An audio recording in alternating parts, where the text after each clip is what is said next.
வணக்கம் friends, welcome to my channel.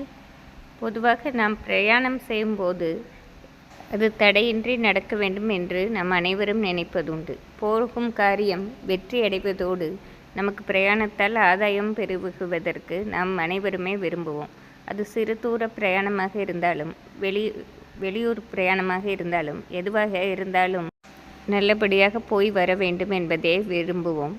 இதற்கு நாம் அன்றாடம் செய்யக்கூடிய எளிய பரிகாரமாக நாம் அருகம்புல்லை சிறிதளவு எடுத்து நம் ஹேண்ட்பேக்கிலோ பர்சிலோ வைத்து கொள்ள வேண்டும்.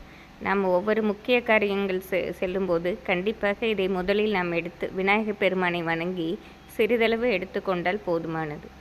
அதேபோல் அன்றாடம் பணிகளுக்குமே நாம் சிறிதளவு அருகம்புல்லை எப்பொழுதும் ஒரு சிறிய பர்சில் வைத்து கொள்ளலாம், தடையின்றி சென்று வருவதற்கு.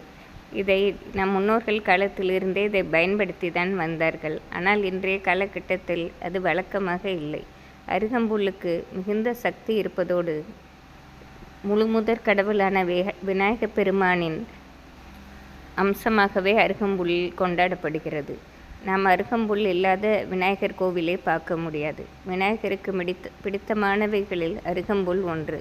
அதனால் நாமும் நம் காரியங்கள் நல்லபடியாக வெற்றியடைய, நம் பிரயாணமும் நல்லபடியாக இருப்பதற்கு நாம் ஒவ்வொரு முறையும் அருகம்புல்லை எடுத்துக்கொள்ள வேண்டும். நாம் எப்பொழுதும் அருகம்புல்லை வாங்கி ஒரு கவரில் ஃப்ரிட்ஜில் வைத்து கொள்ளலாம். தேவையான போது பிரயாணத்தின் போது சிறிதளவு நாம் மறக்காமல் எடுத்துக்கொண்டோம் என்றால் கண்டிப்பாக காரியங்கள் தடையின்றி நடப்பதை நம் கண்கூடாக உணர முடியும்.